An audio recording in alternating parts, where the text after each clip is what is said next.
Efesios capítulo 5, desde el versículo 22 en adelante. Te damos lectura en el nombre del Señor Jesucristo. Las casadas estén sujetas a sus propios maridos como al Señor, porque el marido es cabeza de la mujer, así como Cristo es la cabeza de la iglesia, la cual es su cuerpo y Él es su Salvador. Así que, como la iglesia está sujeta a Cristo, así también las casadas lo estén a sus maridos en todo. Maridos, amad a vuestras mujeres, así como Cristo amó a la iglesia y se entregó a sí mismo por ella, para santificarla, habiéndola purificado en el lavamiento del agua por la palabra, a fin de presentarla a sí mismo, una iglesia gloriosa, que no tuviese mancha ni arruga ni cosa semejante, sino que fuese santa y sin mancha. Así también los maridos deben amar a sus mujeres como a sus mismos cuerpos. El que ama a su mujer, a sí mismo se ama. Porque nadie aborreció jamás a su propia carne, sino que la sustenta y la cuida, como también Cristo a la iglesia. Porque somos miembros de su cuerpo, de su carne y de sus huesos. Por esto dejará el hombre a su padre y a su madre, y se unirá a su mujer, y los dos serán una sola carne. Grande es este misterio, mas yo digo esto respecto de Cristo y de la iglesia.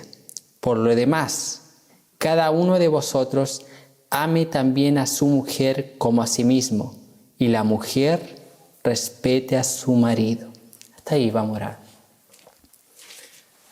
Padre Celestial, a través de Cristo Jesús, oramos delante de su santa y divina presencia, reconociendo que no podemos hacer absolutamente nada sin usted. Pedimos su respaldo, su gracia, su amor, su misericordia, que su Espíritu Santo obre a través de la exposición de su palabra, que su pueblo sea edificado, que la iglesia crezca en gracia, en conocimiento y en piedad, Señor. Que cada instrucción, cada interpretación de cada versículo de este párrafo puedan ser de edificación para tu iglesia, puedan ser de fortaleza, de ánimo, de iluminación a través de tu Santo Espíritu, para poner por obra y agradarte, Señor, en todo. A través de Cristo Jesús oramos y pedimos que usted respalde en todo, Señor. Respalde todo, cada palabra, cada frase que salga desde este púlpito. En el nombre de Cristo Jesús. Amén y amén. La epístola a los Efesios tiene como autor al apóstol Pablo. Pablo escribe a los creyentes o a la iglesia que está en Éfeso, estando preso él en Roma. Él envía a Tíquico, un convertido en Asia Menor, o sea, Turquía, lo que hoy conocemos como Turquía. Esta epístola fue escrita alrededor del 60 y 62 después de Cristo. El tema de esta epístola es las riquezas de la gracia de Cristo para su cuerpo. El propósito por el cual Pablo escribe esta epístola es que la iglesia en Éfeso tenga un mayor conocimiento experiencial de Cristo en sus vidas cotidianas. Ahora este propósito no solamente aplica a Éfeso, porque trasciende mucho más hasta la iglesia en los días actuales. Incluso algunos estudiosos dicen que la carta no fue específicamente para la iglesia en Éfeso, sino que era una carta que estaba corriendo de iglesia entre iglesia en Asia Menor. Entonces esta es una epístola para la iglesia en general, para que conozca experiencialmente de Cristo en sus vidas. cotidiana. Pablo aborda en esta epístola diversos temas, desde el capítulo 1 hasta el capítulo 4, y parte del capítulo 5 él comienza a abordar ciertos temas teológicos como la salvación, la unidad, lo que es ser lleno del Espíritu Santo.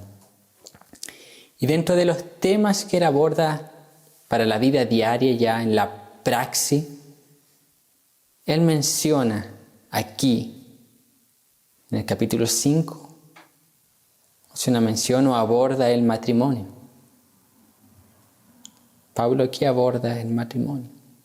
Si el propósito de la epístola es el conocimiento experiencial de Cristo en nuestras vidas, él ahí comienza con el matrimonio, conocimiento de Cristo en el matrimonio. Entonces, en el día de hoy nosotros hablaremos sobre el matrimonio bíblico. El matrimonio bíblico. Vamos a poder ver qué es un matrimonio bíblico, en qué consisten los roles tanto del hombre como de la mujer en el matrimonio. Y esta es una predicación que a lo mejor muchos podrían pensar que se limita solamente para los matrimonios. Pero no es así. Esta predicación también sirve para los futuros matrimonios, para los futuros aspirantes al matrimonio, por lo cual abordaremos diversas características que debe tener un matrimonio y que tiene un matrimonio bíblico, las cuales serán de mucha ayuda para los futuros matrimonios. Y antes de comenzar, como mencionaba sobre los futuros matrimonios, yo aquí tengo una pregunta a aquellos que piensan casarse futuramente o que tienen a alguien en vista con quien desean casarse. La pregunta que tengo para esas personas que están en ese proceso es: ¿por qué te gusta aquella persona? ¿O por qué quieres casarte con esa persona? ¿Por qué quieres casarte con esa mujer o con ese hombre? La mayoría respondería: porque es bonita, porque es linda, porque me gusta, porque es hermosa. Mas, déjame decirte que no siempre será así. La belleza tiene fecha de vencimiento. En unos 20, 30, 40, 50, 60, 70 años más, esa mujer no será tan bella como en la actualidad. La piel comenzará a envejecer, arrugas. Entonces, ¿qué harás cuando con el transcurso de los años aquella mujer pierda aquella belleza exterior? ¿Qué harás cuando aquella mujer pierda la belleza exterior?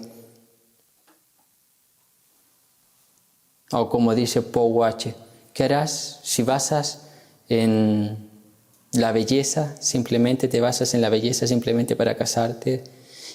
¿Qué pasará cuando aparezca una mujer más bonita que tu esposa? Paul Washer dice: ¿irás detrás de ella así como van los impíos, los mundanos? Entonces, belleza no es la base del matrimonio. Belleza no puede ser y no es la base del matrimonio. Para casarse con alguien, no debemos poner la mirada en la belleza exterior, sino interior. Y deberíamos preguntarnos lo siguiente antes de casarnos: ¿tal persona es salva? ¿Es convertida? ¿O estoy apto yo para el matrimonio, para el casamiento? Esas son las directrices que la Biblia va a plantear con respecto al matrimonio. Reducir mi decisión tan importante de casarme simplemente basado en la belleza de alguien, algo muy vago según la Escritura. algo muy superficial. Eso no sostendrá el matrimonio en tiempos de crisis. Entonces nosotros debemos tener un buen fundamento, una buena base para iniciar un matrimonio. Y a través de las características que habla Pablo aquí en Efesios capítulo 5, nosotros vamos a ver qué es un matrimonio bíblico y nos va a dar las directrices, las direcciones, las bases, el fundamento de qué es un matrimonio bíblico. Vamos a leer el versículo 31. Dice así: por esto dejará el hombre a su padre y a su madre, y se unirá a su mujer, y los dos serán una sola carne. Hasta ahí. Pablo desarrolla todo este pensamiento del matrimonio desde versículos 21, 22 en adelante. Y él comienza a dar ciertas ideas, fundamentos, y comienza a argumentar. Y toma una cita del Antiguo Testamento, ya casi al final de su exposición a la iglesia en Éfeso. Pero ¿por qué yo quiero comenzar con el versículo 31? Porque aquí Pablo, para argumentar una tesis o dar fundamento, más fuerza, más base a lo que él estaba diciendo, él ocupa o cita Génesis 2:24. Por tanto, dejará el hombre a su padre y a su madre, y se unirá a su mujer, y serán una sola carne. Pablo aquí refuerza en Efesios, refuerza el plan de Dios para el matrimonio instituido en la creación del mundo, al recalcar la supremacía y unidad. El matrimonio es una unión íntima, inquebrantable. Entonces yo quiero comenzar con este versículo, con el versículo 31, porque Pablo hace referencia a Génesis 2:15, a la instauración o institución del matrimonio. El apóstol Pablo ocupa aquí la palabra unir. Yo quiero que ponga aquí mucha atención. La palabra unir, del griego proskoletesetai. Largo. Proskoletesetai, que proviene del verbo griego proskolao, que significa pegar, figurativamente adherir, permanecer, unir. La idea de esta fusión, la idea de esta palabra unir, es la fusión de dos sustancias que se pegan con pegamento o cemento, lo cual indica el carácter permanente de la unión. Cuando Pablo aquí ocupa la palabra unir, la idea de esa palabra es pegar, permanencia. Es pegar dos sustancias con pegamento o con cemento, que no se pueden separar sin destruirse. Se pega dos cosas, con cemento o con pegamento. Cuando usted quiere despegar, termina siempre destruyendo a uno o a ambos. Entonces, la idea es el carácter permanente de esta unión. Cuando Pablo dice unir, que se unen en uno solo. Interesante tener una visión clara de qué es el matrimonio. Que el matrimonio es una institución la cual ningún hombre en este planeta puede deshacer. La cual solamente se deshace a la luz de la Escritura con la muerte de uno de los cónyuges. Entonces, con respecto a la instauración del matrimonio, ¿qué podemos ver?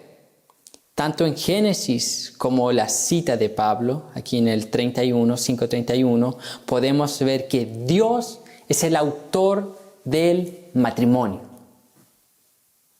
Es Dios quien crea el matrimonio. Es Dios quien instaura el matrimonio. El matrimonio no es invención de los hombres.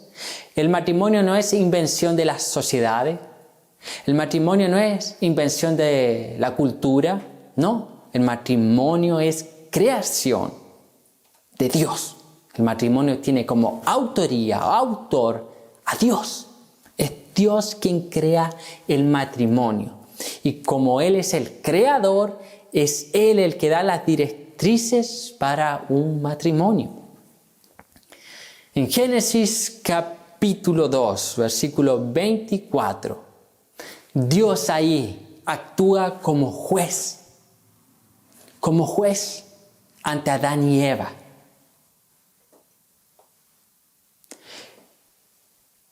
A pesar de que Adán y Eva pueden ser representantes de la iglesia,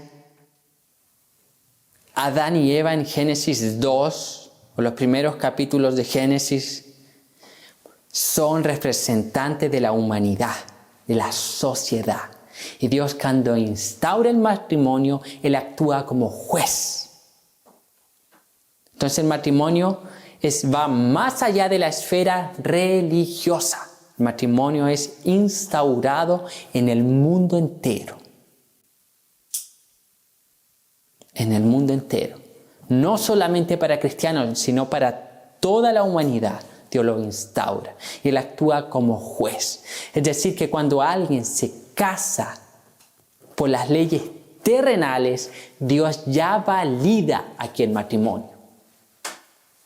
Hay personas que piensan erradamente que si se casan solamente por el civil se pueden separar en cualquier momento. No, porque Génesis 2 vemos en Génesis 2 a Dios actuando como juez, instaurando el matrimonio para la humanidad, no solo en un aspecto religioso, sino para todo ser humano.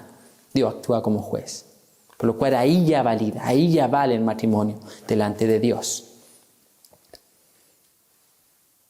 ¿Qué más podemos ver en la instauración del matrimonio? Que el texto dice: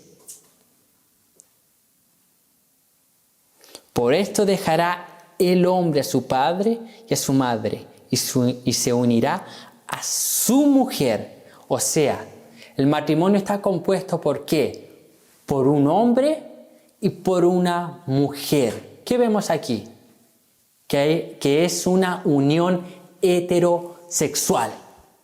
El matrimonio instaurado por Dios bíblicamente es válido solamente a través de dos personas que son del sexo opuesto que se unen. Es el matrimonio. No existe matrimonio homosexual a la luz de la palabra de Dios. Dios no instaura, Dios no valida, no existe. Cualquier otra unión de personas del mismo sexo es pecado. La única unión que Dios valida es la unión heterosexual. Un hombre y una mujer. ¿Qué más vemos en cuanto a la instauración del matrimonio?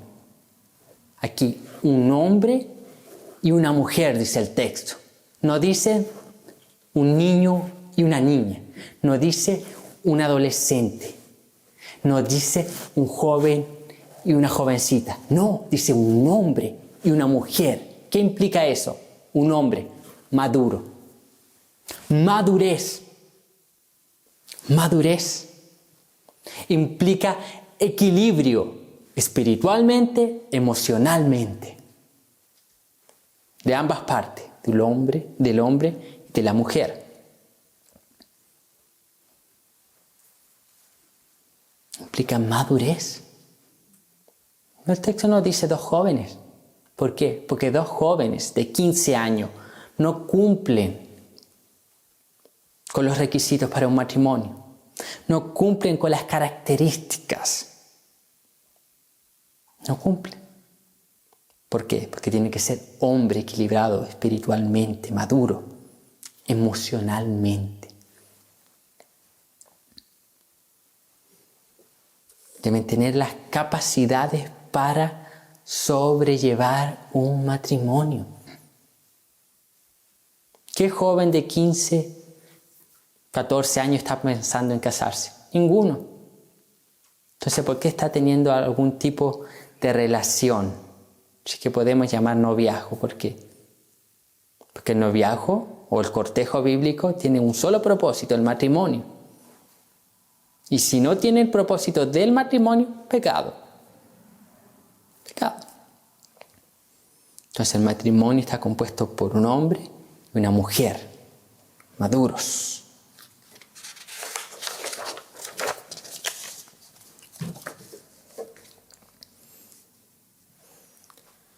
Eso con respecto a la institución del matrimonio que aborda aquí Pablo, que es Dios el autor, está compuesto por un hombre y una mujer, es decir, una unión heterosexual, y por dos personas que son maduras emocionalmente, espiritualmente.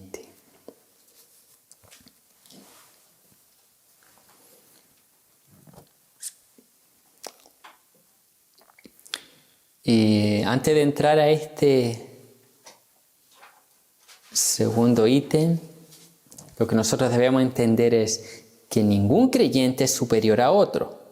Todos somos iguales ante Dios, pero cumplimos diferentes roles. Ante Dios no hay ninguno mayor a otro. El hombre no es mayor que la mujer. La mujer no es inferior que el hombre. No, ante Dios somos iguales. Pero tanto el hombre como la mujer cumplen roles diferentes en el matrimonio. Vamos a leer algunas características de la esposa. Increíblemente, Pablo comienza dando algunas características de la esposa, algunas guías, instrucciones para las esposas. Desde el versículo 22 al 24 dice lo siguiente: Las casadas estén sujetas a sus propios maridos como al Señor, porque el marido es la cabeza de la mujer, así como Cristo es la cabeza de la iglesia, la cual es su cuerpo y Él es su Salvador. Así que, como la iglesia está sujeta a Cristo, así también las casadas lo estén a sus maridos en todo. ¿Qué vemos aquí? ¿Cuál es la instrucción de Pablo? ¿Cuál es la recomendación o cuál es el mandato, el imperativo para las mujeres, para las esposas? Sumisión. Que estén sujetas a sus maridos, que sean sumisas. Y en el versículo 22 encontramos aquella palabra: las casadas estén sujetas. La mujer debe estar sujeta a la autoridad.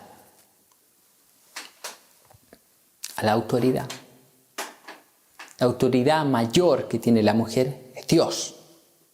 Luego, aquí en la tierra, ¿qué autoridad tiene la mujer? ¿O a quién tiene como autoridad sobre ella? Su esposo. A su esposo. La mujer debe estar sujeta a la autoridad, a su esposo. Y el apóstol continúa diciendo lo siguiente: las casadas estén sujetas a sus propios maridos. A sus propios maridos. Es interesante que el apóstol dice que las casadas estén sujetas a sus propios maridos y no a todos los hombres en general. El deber de la esposa es estar sujeta a la autoridad de su propio marido solamente, no de todos los hombres. Obviamente que anterior a esto Pablo habla de la sumisión mutua, en el contexto cristiano, como hermanos. Pero aquí específicamente Pablo va a describir ciertas características tanto del esposo como de la esposa y va a mostrar en qué cosas la mujer debe someterse y ciertos deberes también que los hombres deben cumplir, pero a ambos es solamente con su esposa y su esposo, no con otro. No con otro. Ejemplo, supongamos que llega alguien a su casa, su esposo no está. Llega alguien a su casa y comienza a tomar la autoridad que le compete a su esposo y comienza a mandar y comienza así. La mujer no tiene el deber de someterse a esa persona, ¿no? Porque la mujer tiene solamente el deber de someterse a su marido, a su esposo. No tiene el deber de someterse a todos los hombres, sino a su esposo, a su marido solamente. Es claro Pablo en especificar esto. Solamente a su esposo. Al final del versículo 22, la parte C dice, ¿cómo debe ser este sometimiento? Como al Señor.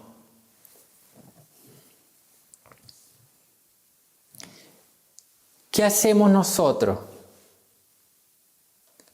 ante nuestra autoridad, que es Dios, que es Cristo? ¿Qué hacemos nosotros hacia Él? ¿Le servimos? Entonces la sumisión implica servicio. La sumisión es parte del servicio o implica servicio. La mujer que se somete es una mujer que sirve a su esposo, sirve como al Señor. Entonces la sumisión implica servicio en las cosas más mínimas. Es como el esposo necesita algo, la mujer viene, lo pesca, lo toma. Servicio.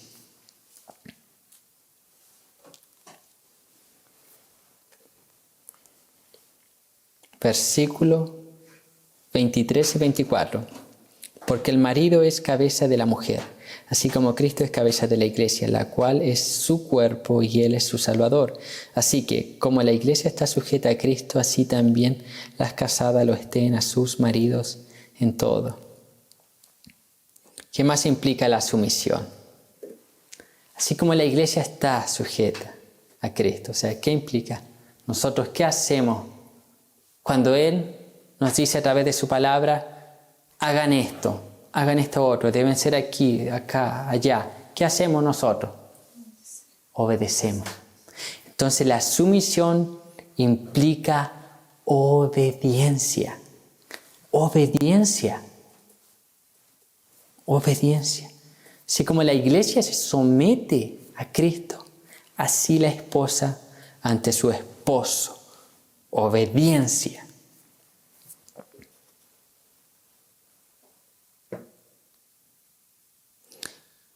El versículo 23, la parte final dice,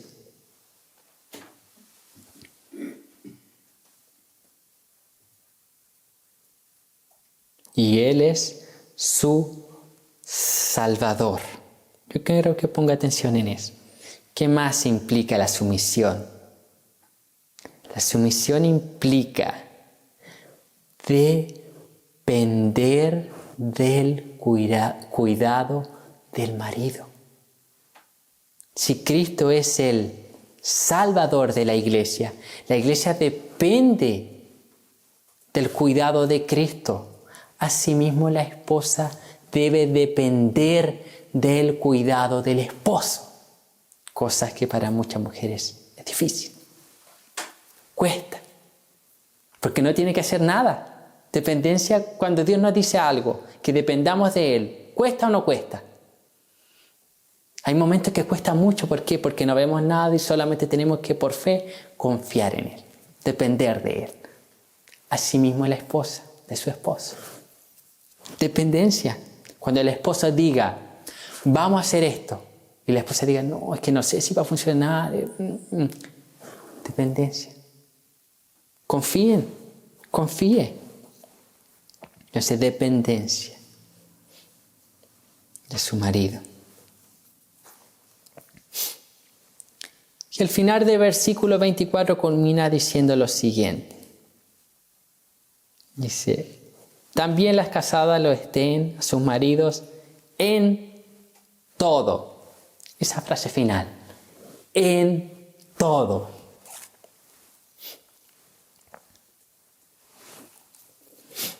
En todo. En todo. Entonces la sumisión debe ser en todas las áreas de la vida. No hay excepción, es en todas las áreas, pero limitadas por la ley de Dios. Ejemplo, el esposo no puede obligar a su esposa a pecar. El esposo no puede decirle a la esposa, ve, anda a robar. Y la esposa por sumisión va a ir. No, ahí no. Ve y anda a matar. Tampoco. Entonces, la sumisión es en todo mientras esté acorde a la ley de Dios. Si el esposo la obliga o le dice, le manda, ordena que haga algo que va en contra de los estatutos que Dios dejó establecido, la mujer no tiene ningún deber de realizar tal acción. Y si se niega, no es pecado. No es pecado. Entonces, sometimiento es en todas las áreas mientras esté acorde a la ley de Dios.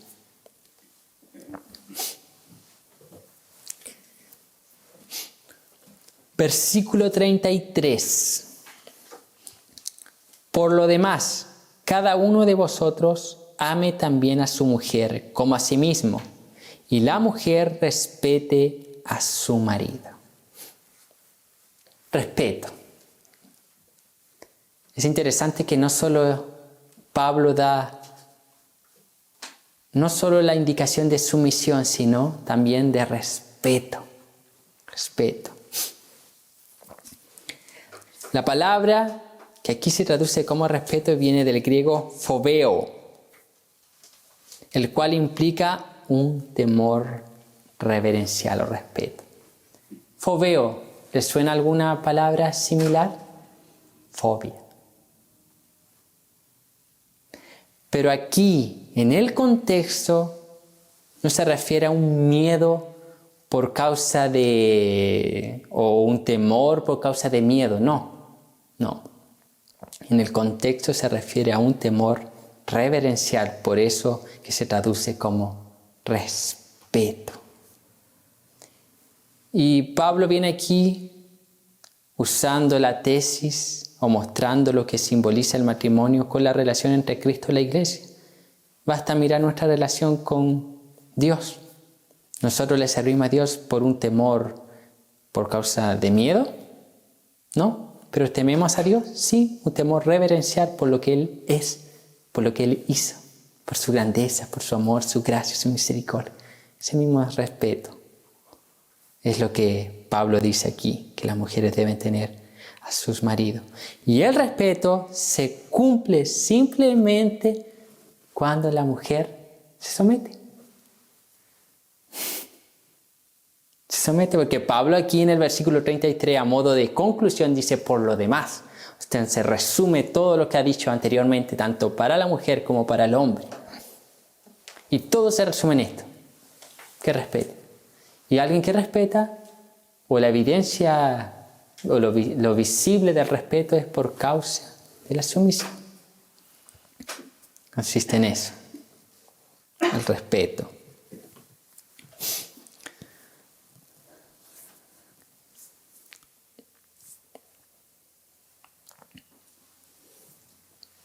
Y estas directrices que Pablo aquí menciona, no es porque Pablo sea machista o porque Dios sea machista o la Biblia sea machista, no.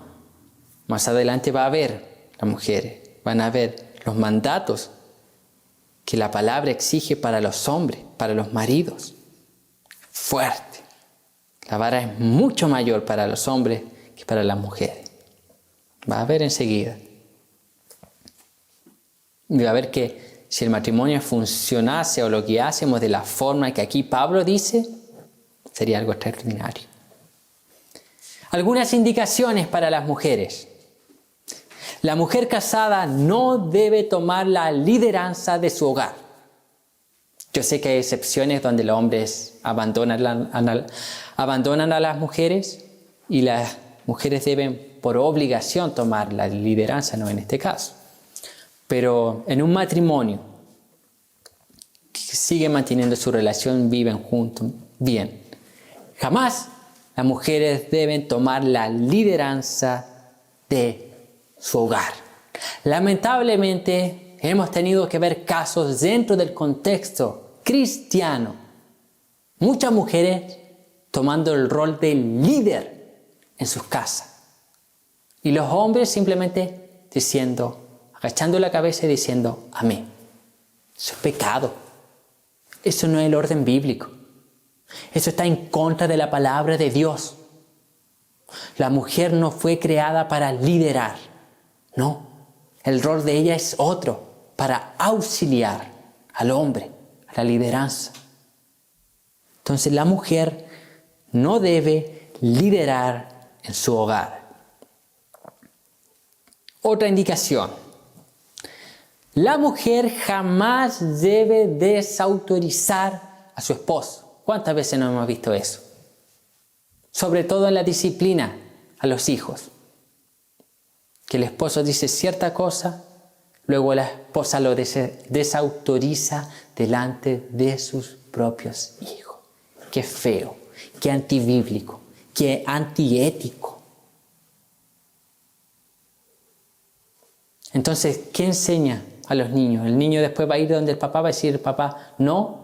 Pero entonces, ¿qué le enseña al niño? Que después va a ir donde la mamá y la mamá le va a decir sí. Eso es feo, eso no es bíblico. Entonces, la mujer no debe desautorizar a su esposo. Y no solo con los niños. En todas las áreas no debe desautorizarlo. Otra indicación más, que esta es peor ainda. La mujer jamás debe exponer públicamente a su esposo. ¿Cuántas mujeres ya no han hecho eso? Hablando mal de su esposo con sus amigas, con sus familiares, con sus conocidos. La mujer jamás debe hacer eso. Jamás. Recuérdese que Pablo dice que el hombre y la mujer dejarán a su padre y a su madre para unirse en una sola carne. Cuando usted está hablando de su esposo, está hablando de sí mismo. Eso es pecado. Jamás debe exponer. Jamás debe comentar los errores, las fallas, los pecados que usted sabe que a su esposo van a avergonzarlo. Jamás. Hacerlos públicos. Una esposa bíblica no hace eso.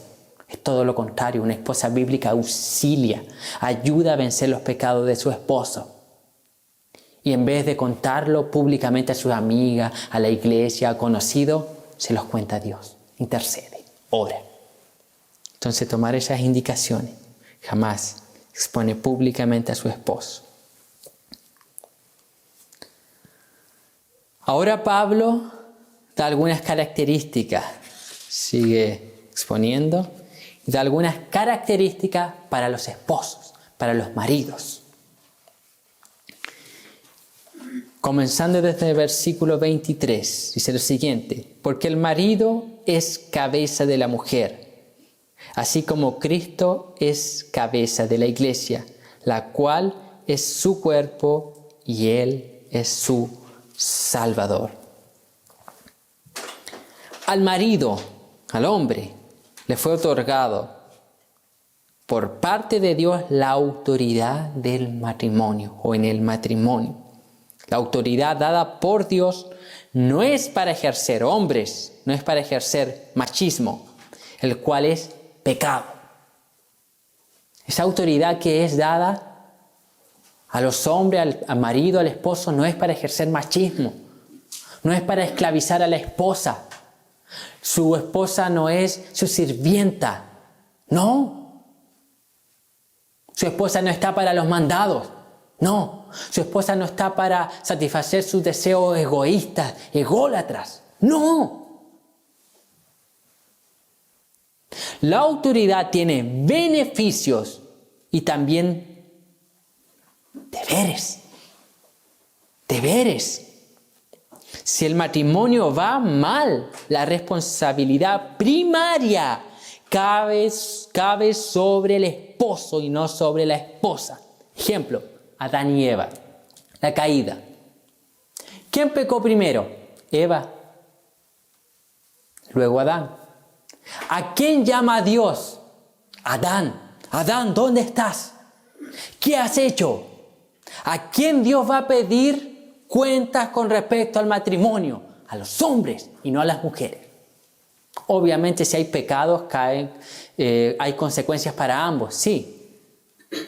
Pero en primera instancia, el responsable ante el matrimonio es el hombre. Entonces al hombre les da autoridad, cabeza, líder, pero también les da responsabilidad, deberes. Deberes. Habrá momentos donde se tendrán que tomar decisiones difíciles en el matrimonio y la mujer no sabrá qué hacer. Y el hombre como autoridad, cabeza, va a tener que tomar esas decisiones solo, diciendo esto vamos a hacer, pero debe tener en cuenta las consecuencias, porque toda consecuencia van a caber sobre él. ¿Ve que la lideranza no es tan fácil? ¿Ve que ser cabeza no es tan fácil? No es solo mandar, es una responsabilidad. Dios va a pedir cuenta a los maridos. ¿Cómo está ese matrimonio? ¿Cómo estás dirigiendo el matrimonio? ¿Qué está pasando? Dios va a llamar así a los esposos.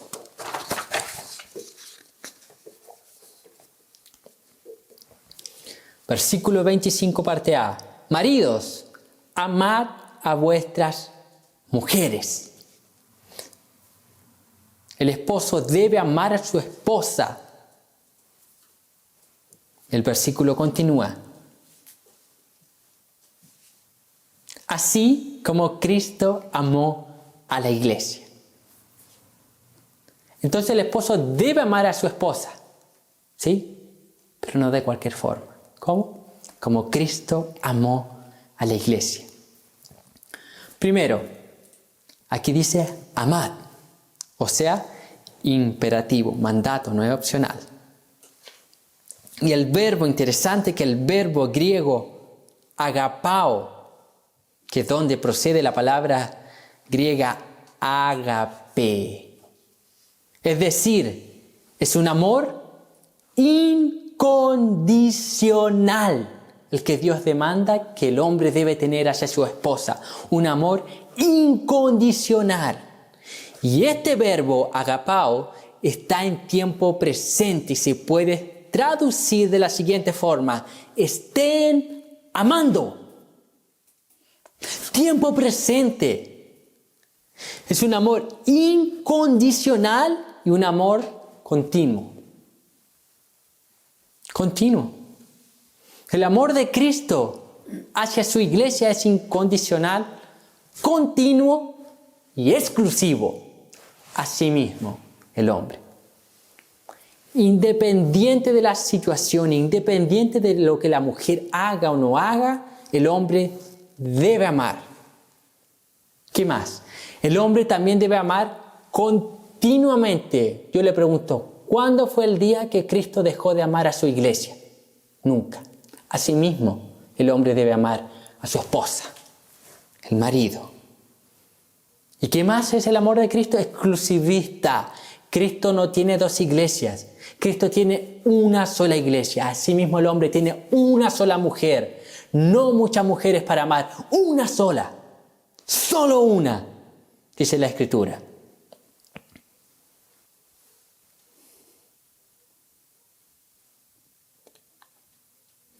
El matrimonio es monógamo. Una sola mujer. ¿No es? Varias. Una. El amor, este amor que habla aquí Pablo, es un acto de la voluntad y no un sentimiento. Cuando uno decide amar voluntariamente, comienzan a surgir los sentimientos. Aquí este amor ágape no es un amor nacido de sentimiento, es un amor nacido de la voluntad. Por algo es un imperativo. Dice, amad. Dios nos va a pedir que sintamos algo que no sentimos. Sobre todo cuando no es algo salvífico. Pero sí dice amad. ¿Por qué? Porque el amor es un acto de la voluntad que conlleva posteriormente a sentimiento. Pero no es solamente sentimiento, no es solamente emociones, es un acto de la voluntad. Es por eso que cuando en matrimonios algunos de los cónyuges dice que quiere divorciarse por causa de que se acabó el amor, es mentira. Es mentira. Aquella declaración es mucho más terrible. Aquella declaración es mucho más aterradora. ¿Sabe lo que está diciendo aquel hombre o aquella mujer que quiere deshacer aquel pacto que hizo delante de Dios? Está diciendo lo siguiente. No, la verdad no es que el amor se acabó. Está diciendo lo siguiente. Yo voluntariamente decido no amarte más. Pecado. El amor nunca deja de ser, dice la Escritura. Porque es un acto de la voluntad. Voluntad. Yo decido amar. Usted decidió amar con la mujer que se casó. Y tiene que seguir decidiendo amar día tras día. Ese amor es lo que Pablo dice que los esposos, los maridos deben tener hacia su esposa. Un amor incondicional, continuo y exclusivo. Amor ágape. Versículo 25. Parte B. Y se entregó a sí mismo por ella. El esposo debe entregar la vida por su esposa. El amor del esposo debe ser sin reservas, sin egoísmo y sacrificial a tal punto de estar dispuesto a dar su propia vida por la de su esposa, como Cristo lo hizo por su iglesia. Y esto no solo implica los casos extremos, donde literalmente el esposo debe dar la vida a su esposa. No, no es solamente ahí, sino que diariamente el esposo debe dar la vida por su esposa, protegiéndola, impidiendo que el mal le afecte. Impidiendo que el mal le afecte diariamente. No es el caso extremo, no, es diariamente impidiendo. Debe estar dando su vida todos los días por su esposa, continuamente.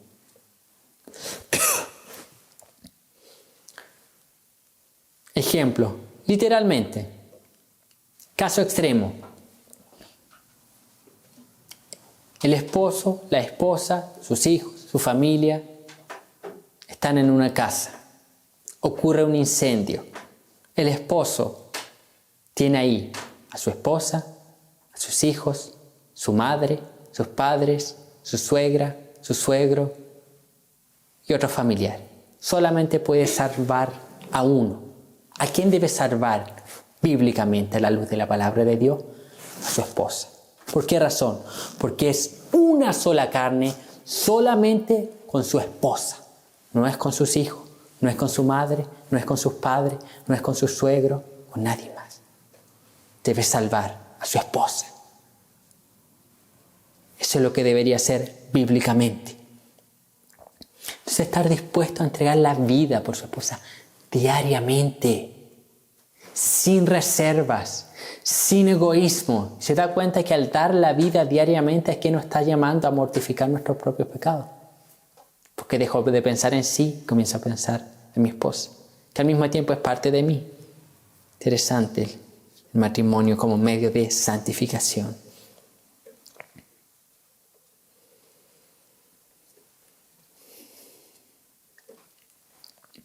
¿Qué más debe hacer el esposo? Debe santificar a su esposa. Versículos 26 y 27. Para santificarla, habiéndola purificado en el lavamiento del agua por la palabra, a fin de presentarla a sí mismo, una iglesia gloriosa que no tuviese mancha ni arruga ni cosas semejantes, sino que fuese santa y sin mancha. Cristo purifica su iglesia a través de su palabra. Y de esta misma forma, el esposo purifica a su esposa a través de la palabra de Dios. Juan 17, 17 dice lo siguiente: santifícalos en tu verdad. Tu palabra es verdad. Es deber del esposo, a través de la palabra, santificar a su esposa. Es deber del esposo santificar. ¿Y qué implica esto? Simple: enseñar la palabra de Dios a su esposa.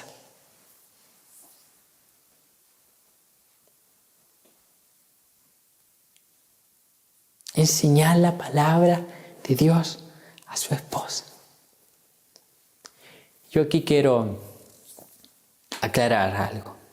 No es deber del pastor enseñar la palabra de Dios para su esposa. No es deber de las hermanas que dirigen las reuniones de mujeres enseñar la palabra para su esposa. No es deber de algún miembro de la iglesia enseñar la palabra para su esposa.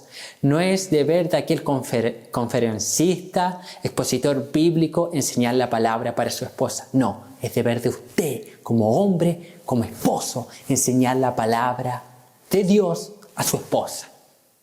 Es diferente cuando hay casos que el hombre llega al pastor, a algún líder de la iglesia, consultando un tema específico, llegan los dos a un tema específico. Pero regularmente es el hombre quien tiene que enseñar la palabra de Dios a su esposa. Es el hombre que tiene que discipular a su esposa. Es el hombre el que tiene que aclarar dudas bíblicas a su esposa. Es el hombre.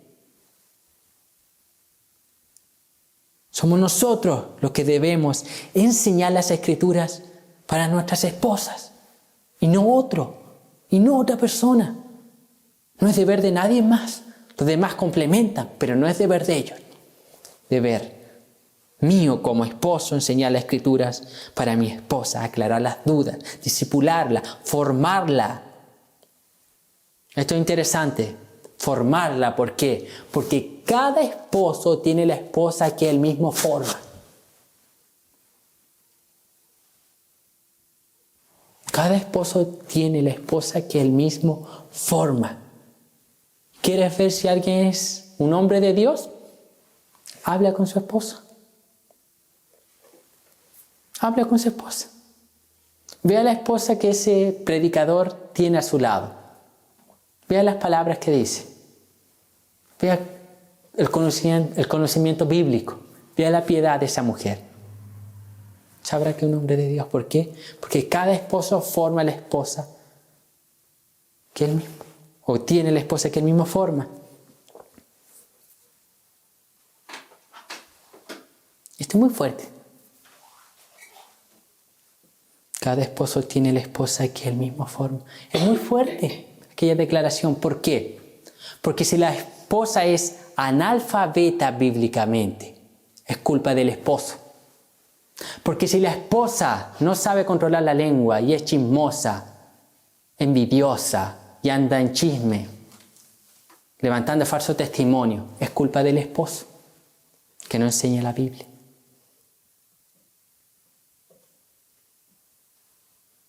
Entonces, todo pecado que la mujer, la esposa, comete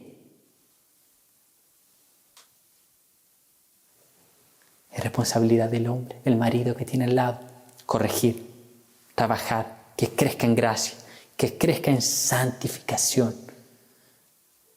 Y hay muchos hombres que están ahí, al lado de su esposa, solamente para criticar la falencia. No, que este pecado, que tú fallas acá, que aquí, que allá, y no hacen nada para santificarla. No abren la Biblia y enseñan la Escritura, no la disipulan, no corrigen, no la guían, no le dan alivio, no le dan nada. Y la culpa, y Dios está mirando arriba, ¿pecado de quién es? ¿Solamente de la esposa? No, del esposo. ¿A quién va a pedir cuenta Dios? Al esposo. Entonces cada esposo tiene la esposa que él mismo forma.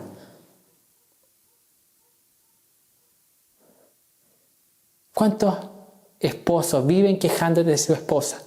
¿Sabe cuáles son las causas de la falencia de su esposa? La negligencia suya de enseñar la palabra de Dios.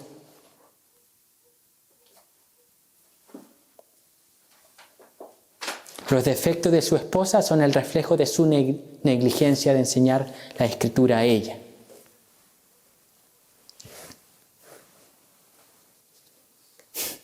Mayor pecado comete el hombre en negligenciar la palabra de Dios que la mujer que tiene al lado.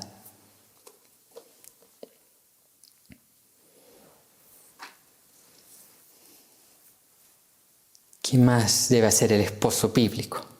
Debe amar a su esposa como ama su propio cuerpo. Versículos 28 al 30 y 31. Así también los maridos deben amar a sus mujeres como a sus mismos cuerpos. El que ama a su mujer, a sí mismo se ama, porque nadie aborreció jamás a su propia carne, sino que la sustenta y la cuida, como también Cristo a la iglesia, porque somos miembros de su cuerpo, de su carne y de sus huesos. Por esto dejará el hombre a su padre y a su madre y se unirá a su mujer y los dos serán una sola carne. John MacArthur dice lo siguiente con respecto a esto. Un marido cristiano debe cuidar a su esposa con la misma devoción natural con la que cuida a sí mismo. Y mucho más todavía porque su amor sacrificado le lleva a ponerla en primer lugar antes que él mismo. Antes que él mismo.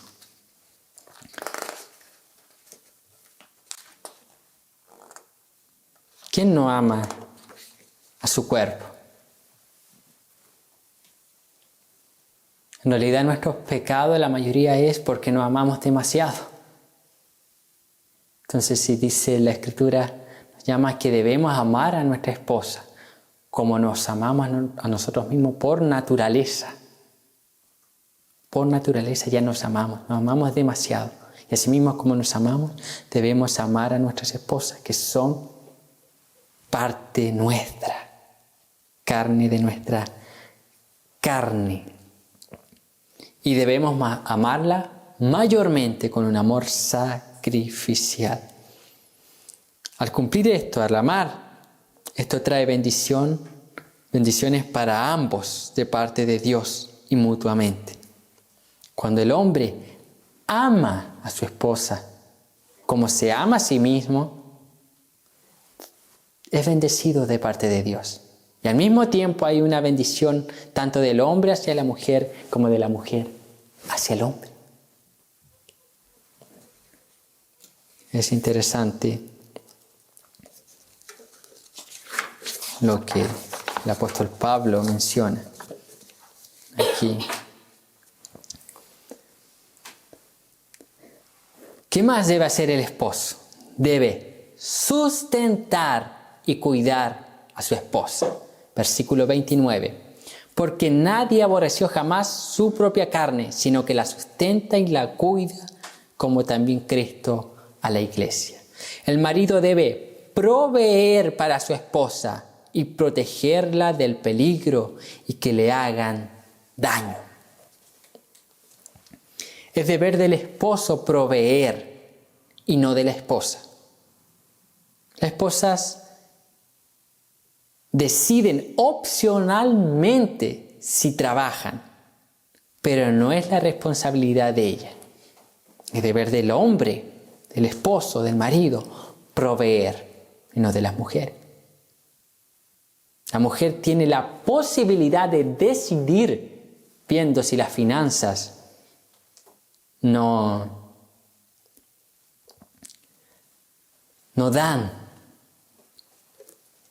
son lo suficiente para subsistir, para vivir, llevar una vida tranquila, cómoda. Ahí ella decide. O si llegan a un mutuo acuerdo, mientras no descuiden sus roles en el matrimonio, pueden hacerlo. Pero no es deber de la mujer trabajar, proveer, es deber del hombre. Es deber del hombre. Ejemplo. El hombre sustentar, que era un ejemplo. Supongamos una crisis en el matrimonio, crisis económica. Y hay solamente un plato de comida. ¿Quién lo debe comer? ¿El hombre o la mujer? ¿Es deber del hombre sustentar? El hombre debe dejar que su esposa lo coma. Ahora, si la mujer decide dividirlo, es otra cosa. Pero el deber del hombre es que a la mujer no le falte nada. Es el deber del hombre.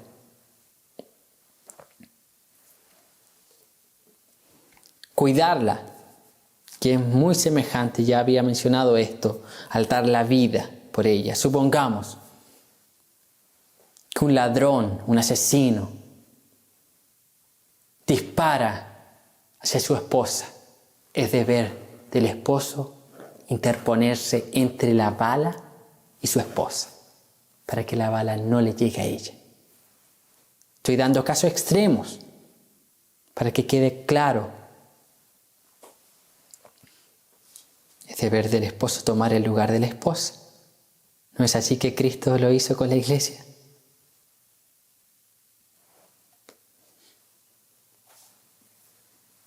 Interesante aquí la palabra griega que se traduce como cuidar. La palabra griega implica un cuidado con ternura. En el versículo 29 dice, porque nadie aborreció jamás su propia carne, sino que la sustenta y la cuida. Sustenta y la cuida. La idea de cuidar es como si yo estuviese acariciando mi carne. Asimismo, el esposo debe cuidar de su esposa con ternura, con cuidado, con delicadeza. La mujer es diferente al hombre. La mujer es más sensible que el hombre. Hay hombres que piensan que están casados con otros hombres. ¿Por qué? Es la forma en la cual tratan a su mujer. Y nos pasa mucho. ¿Por qué? Porque anteriormente a estar casados, nuestras relaciones la mayoría es con amigos, hombres con hombres. Entonces nadie se ofende, hablamos igual, alzamos la voz y todo. Pero con la mujer es distinto. Con su esposa es diferente. Con delicadeza, con ternura. Indicaciones para los hombres, los esposos. El hombre debe cumplir su rol de líder en el matrimonio. Debe cumplir aquel rol. Muchas mujeres toman equivocadamente el liderazgo porque el hombre es pasivo. El hombre debe ser activo. activo y tomar el rol de líder en su matrimonio, el rol que le corresponde, con los derechos y deberes. ¿Qué más? El hombre debe tratar con amor y delicadeza a su esposa. Habla aquí, Pablo habló del amor, el cuidado, la delicadeza, como quien cuida de su propio cuerpo. Delicadeza. El hombre jamás debe exponer a su esposa públicamente, igual que la esposa. Jamás el hombre debe exponer los pecados, las falencias, las debilidades de su esposa ante otros hombres, públicamente, ante otras personas, ante la familia. Jamás. Él debe cuidarla, él debe protegerla. Él debe ponerse ahí ante ella para protegerla, ayudarla, auxiliarla y santificarla a través de la exposición y enseñanza de la palabra. El hombre debe amar a su esposa en todo tiempo, independiente de sus cambios físicos con el correr del tiempo. Interesante que Pablo habla de aquel amor ágape, incondicional y continuo. ¿Por qué? Porque él sabe que la belleza es pasajera. Él sabe que con el correr del tiempo comenzamos a envejecer, comenzamos a engordar, nuestro cuerpo comienza a cambiar y ya no es el mismo que cuando teníamos 20 años, ¿no? Entonces el hombre debe amar a su esposa en todo tiempo, independiente de los cambios físicos.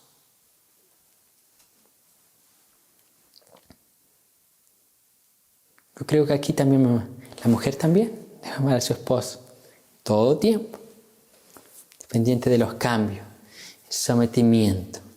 Entonces vimos características aquí, tanto del hombre, tanto de la mujer como del hombre, del esposo, de la esposa.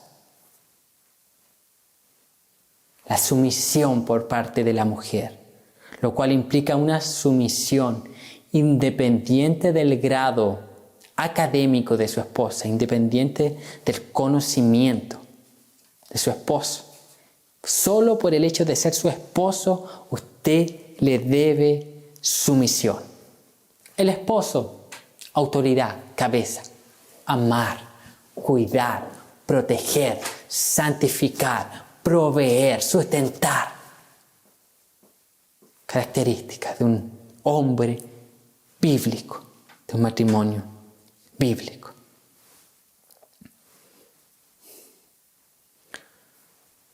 Cuarto, aún no terminamos, queda un poco.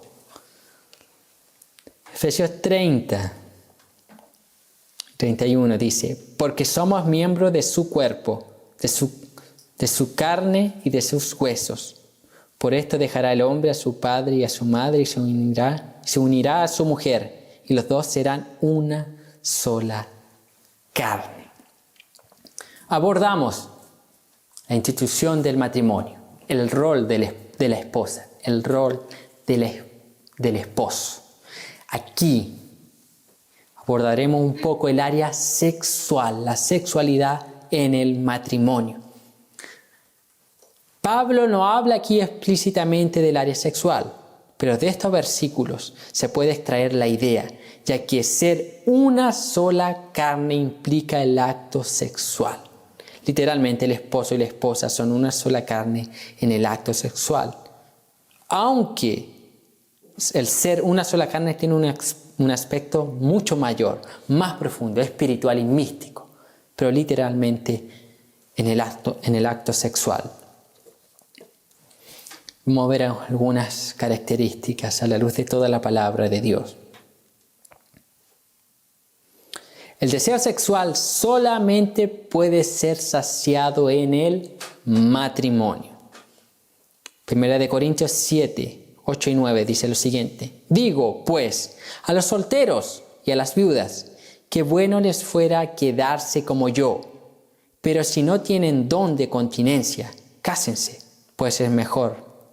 Pues mejor es casarse que estarse quemando. O sea, el deseo sexual solamente se puede saciar en el matrimonio. Solamente es lícito dentro del contexto del matrimonio. No es pecado tener el deseo sexual porque Dios crea al hombre y a la mujer con aquella área. Pero es pecado saciarlo indebidamente fuera del matrimonio. Segundo, no se puede ejecutar cualquier práctica dentro de las relaciones sexuales. Romanos 1:26. Por esto Dios los entregó a pasiones vergonzosas, pues aún sus mujeres cambiaron el uso natural por el que es contra la naturaleza. Aquí el apóstol Pablo habla en Romanos sobre el lesbianismo, pero también a la luz este uso, el dejar el uso natural establecido por Dios, también implica o da luz de ciertas prácticas indebidas incluso dentro del matrimonio. Ejemplo, sexo anal, no es bíblico, es pecado, no es saludable. Usted va y pregunta a cualquier doctor y le va a decir que el ano es simplemente para expulsar los desechos. Fue creado y la fisionomía del ano es solamente para expulsar, no es para recibir algo que penetre dentro de él. Sin contar el sinnúmero de infecciones que se producen. Sin contar que las personas, las mujeres que practican regularmente la penetración anal, eso conlleva después con el transcurso del tiempo a no tener retención. Pecado. A pesar de que Dios permite el sexo, las relaciones sexuales en el matrimonio, Él no avala todas. Penetración anal, pecado. ¿Qué más? Pornografía también. Cuando yo estudiaba, yo escuché en ramos de ética, yo escuché un sinnúmero de testimonios de pastores que no conseguían tener alivio sexual, no conseguían llegar al clímax o tener intimidad con su esposa sin antes ver pornografía. Pecado.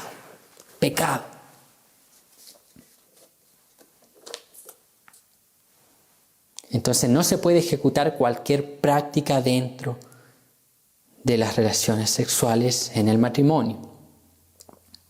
Tercero, las relaciones sexuales, específico, el coito o natural o lo que Dios permite, en el matrimonio no es pecado. Génesis 2:24, citamos nuevamente, por tanto, dejará el hombre a su padre y a su madre y se unirá a su mujer y serán una sola carne. No es pecado. ¿Por qué digo que no es pecado? Porque en muchos círculos evangélicos se ve el sexo como pecado, se ve las relaciones sexuales como pecado. ¿Cuántas personas que tienen que predicar el día domingo, el día sábado, durante la noche no tienen intimidad con sus esposas, porque piensan que es pecado? Mentira. Eso no es pecado. Si quieren abstenerse, pueden. Pero, basado en 1 Corintios, es por tres causas.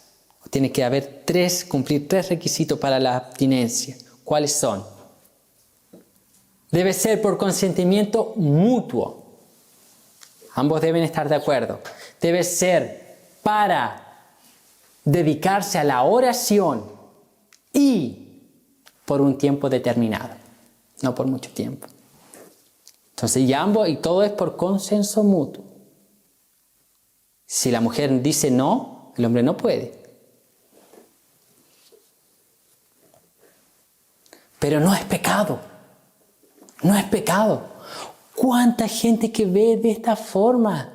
¿Cuánta gente cristiana? Círculos evangélicos que ven el sexo, la sexualidad o las relaciones sexuales como pecado. No, no es pecado. Cuando Dios crea en Génesis, capítulo 2, versículo 24, el matrimonio juntamente con él crea las relaciones sexuales. Los manda a procrear. Cuarto,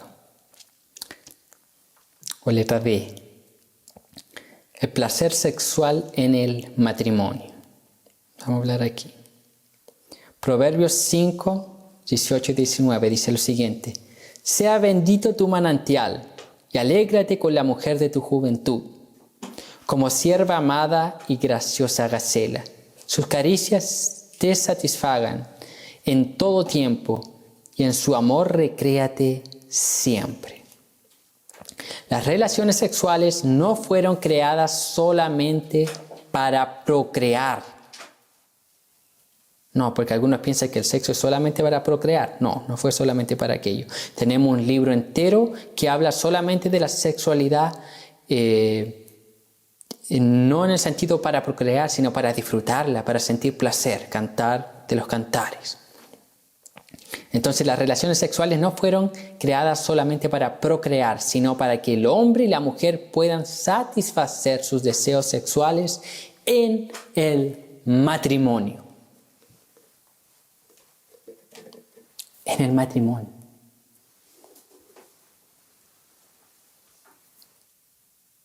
Entonces no es solamente para procrear, sino para que tengan placer en el matrimonio. El hombre y la mujer son distintos biológicamente y esto se refleja en el acto sexual. Los hombres llegan al clímax, al orgasmo, antes que las mujeres.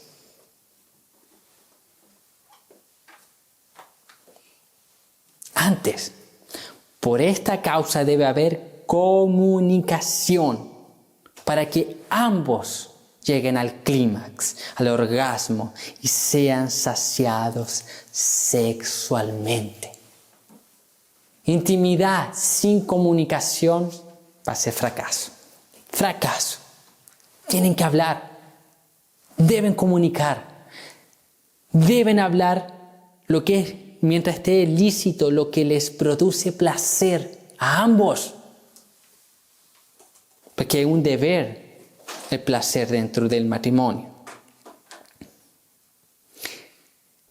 Y aquí, el hombre debe buscar la satisfacción sexual de su esposa y la esposa la satisfacción sexual de sus esposos. Las relaciones sexuales no fueron creadas para la autosatisfacción. No. El hombre, estoy hablando dentro del contexto matrimonio, las relaciones sexuales, el hombre no busca saciarse él. ¿Qué es dar la vida por la esposa? ¿Qué es cuidar? Lo que Pablo enseña. El deber del hombre en el acto sexual es que su esposa sea saciada, que su esposa termine satisfecha después del acto sexual. Y la mujer tampoco busca su propio placer, sino busca que su esposo sienta placer, que él sea saciado. Eso debe ocurrir, las relaciones sexuales dentro del matrimonio, una satisfacción mutua. Procurar que el otro sea saciado y no ser egoístas, egocéntricos.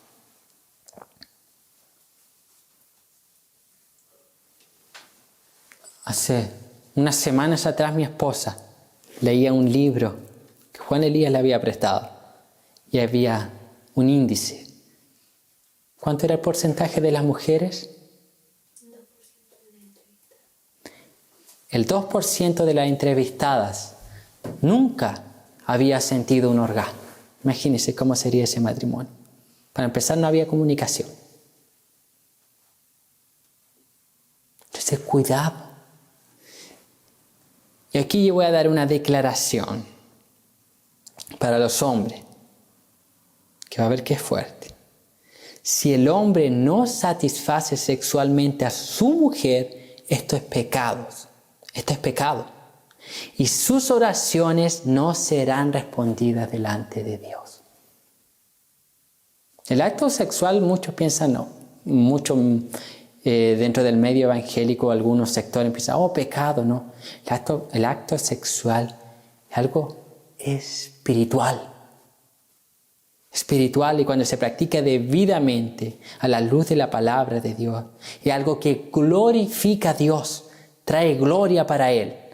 Primera de Pedro 3:7 dice lo siguiente: vosotros, maridos, igualmente, vivid con ellas sabiamente, dando honor a las mujeres como a vaso más frágil, y como coherederas de la gracia de la vida, para que vuestras oraciones no tengan estorbo, dando honor a la mujer como vaso más frágil, tratándola con cuidado, guiándola, protegiéndola. Como decía Pablo, en palabras de Pablo, acariciando como acariciamos nuestra propia carne, tratándola como vaso más frágil. Tratarla debidamente. Eso implica que el acto sexual. Tratarla debidamente, con cuidado, que ella sea saciada, que ella llegue al clímax en el acto sexual. De lo contrario, vuestras oraciones, esposo, no serán respondidas. No serán respondidas. Y quizás muchas de nuestras oraciones no son respondidas porque estamos fallando en aquella área. Estamos pecando en aquella área. Cuidado.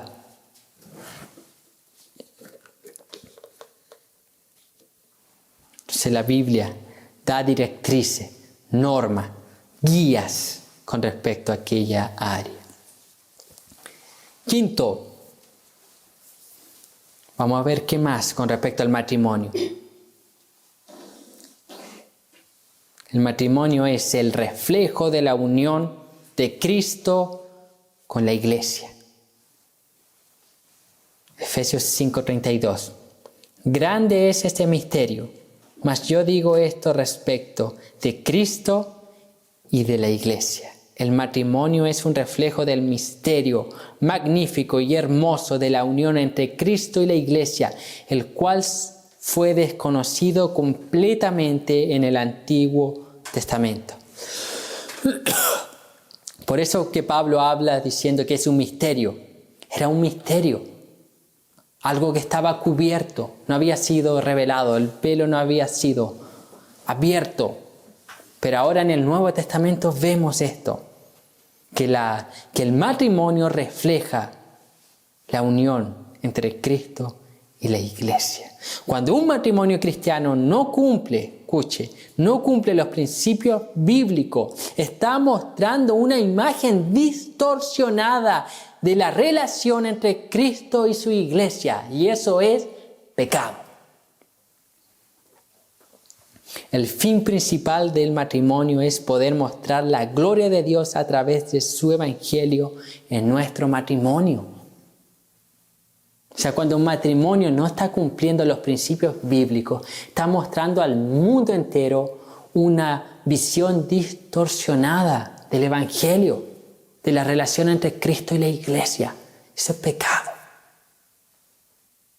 Es por eso que el esposo no debe salir divulgando los pecados de la esposa. Cristo lo hace con nosotros. Es por eso que la esposa tampoco debe hacerlo con su esposo. ¿Acaso Cristo lo hace por usted? No. No. Entonces el matrimonio refleja la unión de Cristo con la iglesia, refleja su evangelio, refleja su amor.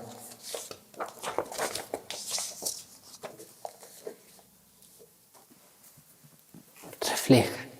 Somos el reflejo del amor, del Evangelio. Eso es muy importante. Eso es muy demandante al mismo tiempo. Porque nuestro deber, en nuestros matrimonios, es reflejar el Evangelio. El Evangelio. En conclusión, el matrimonio no es como el mundo lo plantea, o sea, no es un martirio. No es un martirio. Es una visión errada, antibíblica, a lo que la Biblia plantea con respecto al matrimonio. Y gran culpabilidad tenemos también nosotros los cristianos, que hemos dado una visión distorsionada del matrimonio.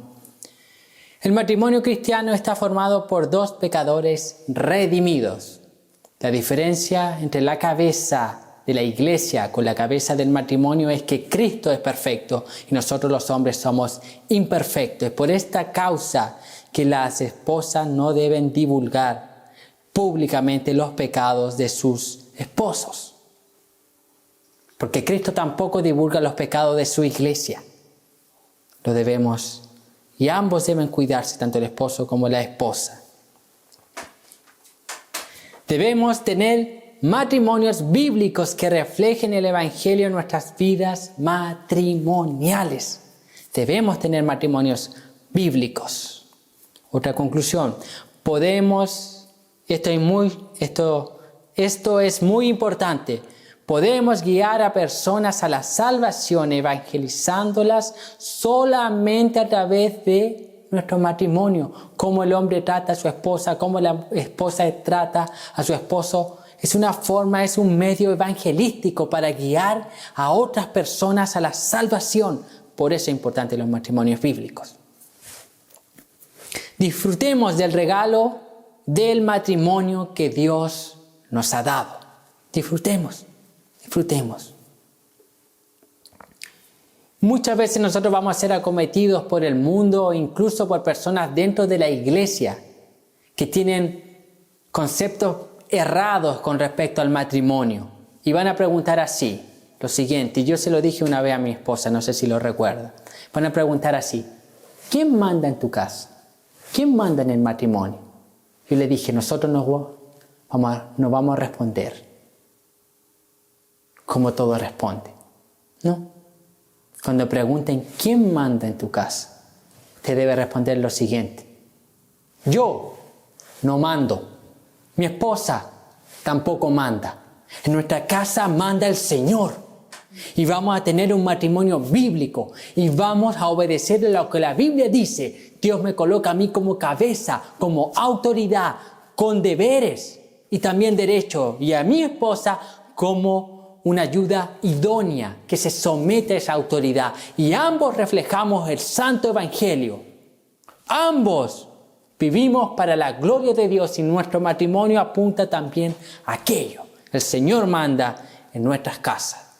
Ahora, la mayoría podría preguntar entonces, ¿cómo podemos tener un matrimonio bíblico cumpliendo todo esto? ¿Y cómo podemos cumplir todo lo que Pablo dice? Versículo 5:18 dice lo siguiente. No os embriaguéis con vino, en lo cual hay disolución. Antes bien sed llenos del Espíritu. Antes bien sed lleno del Espíritu. ¿Cómo podemos tener un matrimonio bíblico? Como Pablo describe en el versículo 5 del 22 en adelante. Cumpliendo el versículo 5:18. Siendo lleno del Espíritu. ¿Qué quiere decir eso? Controlados, guiados por el Espíritu. Y una de las consecuencias de ser guiados por el Espíritu es tener matrimonios bíblicos. Pablo aquí muestra que alguien que es lleno del Espíritu Santo va a ser un esposo bíblico, va a ser una esposa bíblica, van a ser el reflejo de la unión con Cristo, con su iglesia, siendo lleno del Espíritu Santo.